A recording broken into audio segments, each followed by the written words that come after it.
Hello mga kol, welcome back na naman dito sa ating YouTube channel. For today's video mga kol, meron tayong ipakita na DA17V 4x4 Tiptronic RO6 engine VVT. So captain seat yung unit natin ngayon mga kol. Tapusin natin yung video para malaman din natin kung magkano ang ganitong setup. Ayan, so yan makita natin. So yung kulay is pearl white and black. So, two-tone. So, yan yung gusto ng ating client. So, makita natin dito mga kol. Yan. So, napakakintab ng kulay ng ating unit. Ito yung ating headlight, stock. Then, ito yung park light natin, naka-T10.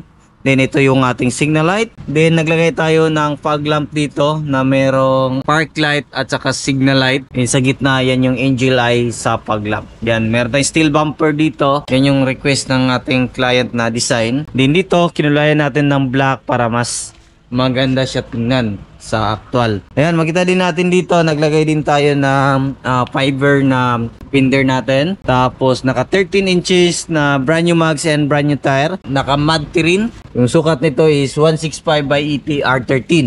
So, lifted tong unit na to mga kol ng 2 inches. So, yung gamit natin ng lift up kit is solid metal. So, pinamachine shop talaga natin yan para mas matibay at saka hindi delikado sa mga rides. Ayan. So, up and baba yung lift up natin para hindi mabago yung camber ng ating sasakyan. So, yan. Makita natin dito, naka auto fold and retractable yung side mirror natin. So, yung mga ganitong unit is hindi siya power slide. Then makita natin dito sa itaas, naglagay tayo ng gutter type na top load carrier. Dito, brake drum yung likuran natin. Tapos yung harap is naka-disc brake. Makita natin dito, naka-mud terrain tire, naka-lift up. Makita natin yung lift up kit natin is solid bakal. Ayan, kita din natin dito is naka-fully undercoat yung sasakyan natin. Yan, dito naman sa likuran, naglagay tayo ng spoiler kasi original sa DE17 is walang spoiler. Then dito makita natin, naglagay tayo ng aluminum ladder. Yan yung aluminum ladder natin. Naglagay din tayo ng gas container. Yan yung request ng ating client. Then makita natin dito sa steel bumper. So makita kayo na mga ganito sa ngayon. Ganitong design talaga is gawa natin yan. Naka Jimny T-light, yan o. So, yan yung gawa natin. LED na T-light. Yan, pakita natin yung liwanag ng ating T-light mga kon. Ito yung park light natin. Then, pakita natin yung brake light natin. Brake, ayan. So, napaliwanag. Tapos, pakita natin yung signal light natin. Yan. Diba? Napakaliwanag. Tapos, pakita natin yung reverse light natin. Ayan, so ito yung reverse light natin. Napakaganda. So dito rin meron tayong fleet light. Tapos meron tayong dalawang camera. Yan yung kagandahan sa ating T-light mga kol. Ayan, so ito yung loob natin. Ito yung upuan natin sa third set. Yan yung request ng ating client, magkabilaan. Brand new yung matting natin dito. Then brand new din yung ating ceiling. Nagpa-design yung client natin ito na pwede niya gawing ganyan. So parang upuan din sa gitna. So yan, iwan ko kung mas parang madilim yata. Ayan. Yan. So balik natin dito. Ito tayo sa sliding. So, yung makita natin dito mga kol, naka captain seat, meron siyang headrest, meron siyang armrest. Then, power window, yung sliding door, brand new yung matting natin dito, naka plastic cover dito. So, dito naman makita natin yung ating jack at saka tire range. Ayan. Ito is naka dual EC. So, ito yung request ng ating client na dual EC. Ayan, makita natin dito, high and low siya. Yan, so malakas naman yung buga. Pero based sa experience ko, mas maganda pa rin yung stock. Ayan, aircon switch. Try natin yung lamig. So based sa experience ko, mas maganda pa rin yung lamig ng naka-original na aircon. Wala siyang dual. So meron naman siyang lamig din. Ayan. Yun, so yan yung dual EC natin. So yan yung request ng client na gusto nyo ng dual EC. Medyo matagal lang gawin yung mga ganitong setup or seating. Makita natin dito sa loob, naka all power, power window, power mirror, retractable yung side mirror natin. Then meron siyang cup holder or bottle holder. Meron din dito sa dashboard natin isa Then meron din sa kabila. Yan yung sa kabila.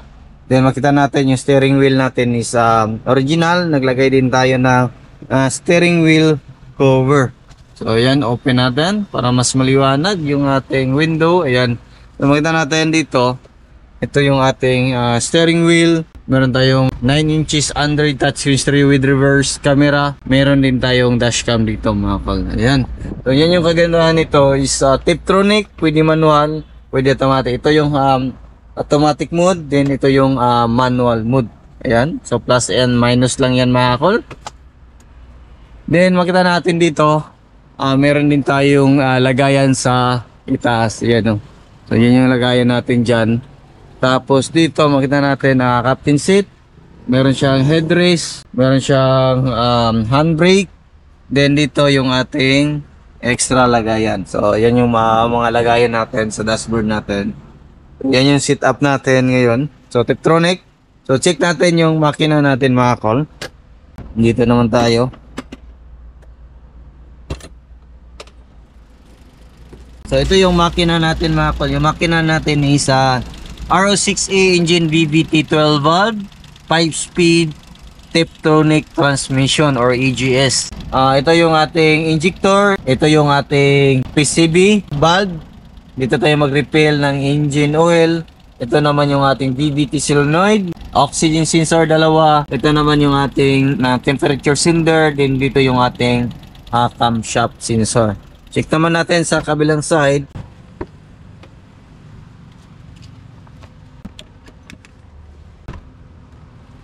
Yun. So makita natin dito naka alternator, ito yung alternator, aircon compressor, stock yung ating aircon compressor, ito yung ating engine oil check, fully synthetic yung gamit natin.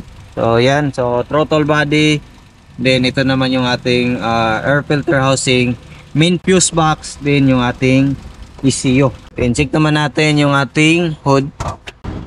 Dito sa hood natin, pakita natin. Ayan. Makita natin dito, malinis. Ayan, makita natin yung ating coolant reservoir. So coolant yung nilagay natin dito.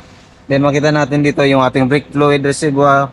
Then yung ating windshield washer reservoir.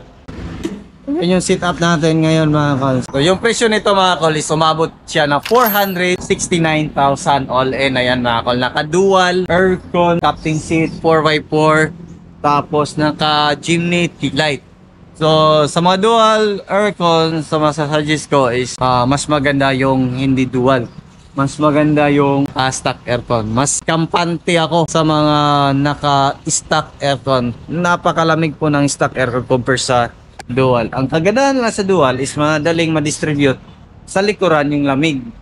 Kasi naka-dual siya, aircon. Pero compare sa kagat ng lamig ng aircon mapa, wala makatalo sa nakastock. So, wala tayong magawa. Yan yung request ng ating client. So, yan lang siguro yung ating vlog for today. Maraming salamat sa inyong patuloy na pagsubaybay sa bago lang sa ating channel. Don't forget to like, share, and subscribe. And click na rin yung notification bell para updated kayo sa next video uploads kayo. Ingat po mga kol, and bye-bye. God bless po sa ating